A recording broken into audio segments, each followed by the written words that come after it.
mimpin seorang muslim, kita minta ngaji gitu. Dan belum tentu juga omongan emak-emak ini didengar sama pasangan paslon. Siapa deh gua gitu. Kecuali aku ngetekin ke para paslonnya. Kan enggak, aku juga enggak maksain dah, aku juga siapa, kecuali aku anggota legislatif atau aku anggota DPR atau aku tim dari pemilu gitu ya, yang suara aku akan didengar gitu. Itu mungkin. Dan aku mah cuma ibu-ibu receh aja, ibu-ibu aja gitu. Makanya itu yang aku agak bikin lucu, sampai akhirnya banyak video-video fitnahan aku yang diedit-edit gitu. Ya itu sih biarlah itu menjadi ujian hijrahnya aku.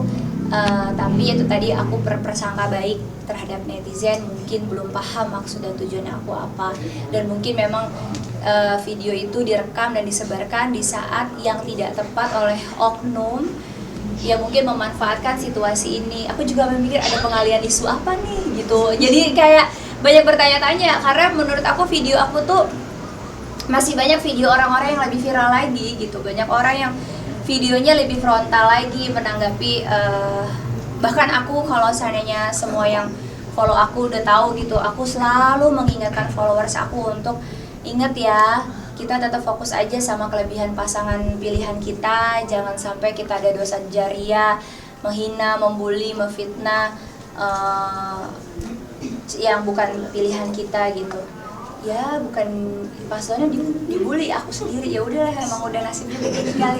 Mana-mana atau siapa-siapa, dan aku juga belum tahu sampai hari ini mau pilih yang mana gitu. Makanya aku kaget gitu pas ngeliat komentarnya, kok di luar ekspektasi aku gitu. Pertama, menurut aku yang fakir ilmu ini, aku ngomong gitu kan gak ada lari dari mana-mana konteksnya gitu ya. Pertama, kecuali nih belum ada paslonnya, terus tiba-tiba aku bilang yang bisa ngaji, berarti kan aku menutup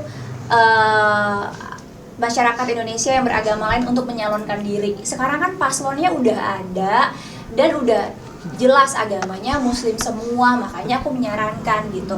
Dan lucunya lagi yang aku denger ya, banyak yang nge-react video-video aku, yang justru yang bulian-bulian itu tuh bikin aku ketawa, karena buat aku nggak open minded. Mereka berkomentar kayak kok presiden kayak mau cari MTQ, harus suaranya bagus dan lain sebagainya. Buat aku kan itu nilai plus pada saat pandangan aku, karena aku baru melihat sesuatu gitu. Yang pastinya background ketiga paslon ini menurut aku sudah berbobot semua, makanya hari ini mereka bertiga, para pasangan paslon ini bisa terpilih. Secara politik pasti mereka udah pada expert, secara pengalaman apalagi, secara memenuhi syarat lah untuk menjadi capres dan cawapres.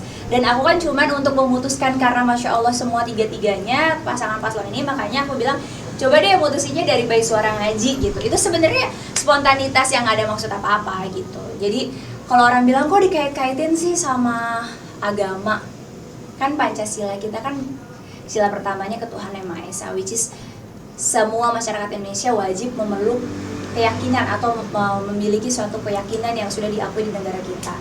Dan ya buat aku pasti ada kaitannya gitu. Dan juga kan kita tahu kalau kita nanti terpilih siapa presidennya, toh juga akan disumpahnya sama Al-Quran. Kalau orang muslim, masa disumpah sama Al-Quran tapi kita suruh ngaji terus jadi kayak sesuatu yang mengerikan banget. Itu yang buat aku juga kayak masih introspeksi diri gitu, aku tuh salahnya di mana gitu. Merdu dalam konteks kan bukan berarti harus kayak gimana ya, maksudnya ya karena ya aku bingung aja sih, jujur sampai hari ini aku masih agak-agak bingung gitu. Apalagi yang nge-react, menurut aku kebanyakan orang-orang yang belum paham tentang indahnya ngaji, nikmatnya mendengarkan lantunan Al-Quran. Dan yang kedua juga aku ngerasa yang berkomentar juga pas aku sempat juga aku klik gitu ya, karena dikirim sama orang-orang dekat gitu, tiba-tiba yang komentar juga orang yang maaf gitu, belum paham yang namanya kodrat aja belum paham gitu.